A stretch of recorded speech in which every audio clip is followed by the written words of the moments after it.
key moment, key moment in my career. You know, looking back on it,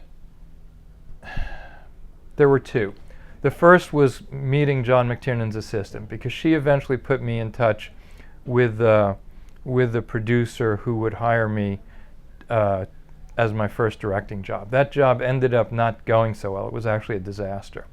But having that first professional credit and having been referred to a working producer from somebody else he knew in the business gave me a certain amount of credibility that I was then able to build on and develop further relationships out of that. And then the other moment was, for many, many years I had told myself, look, if things don't work out, I will raise money and I will make an independent film myself. Because so much of this business, if you're a director primarily, less as a writer, because as a writer you just write something, and if it's really good, people will see that if they read it.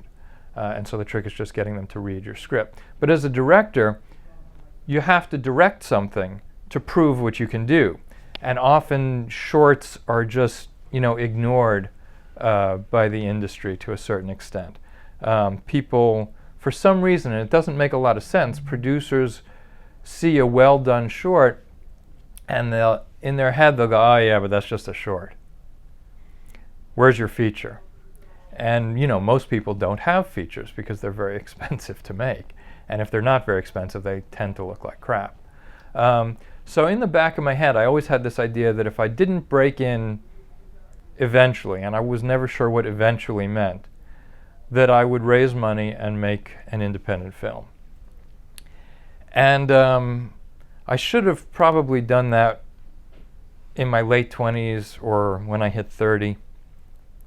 But it took another 5 or 6 years before I finally decided that none of these almost happened jobs had ever actually happened, and so I should just buckle down and do this.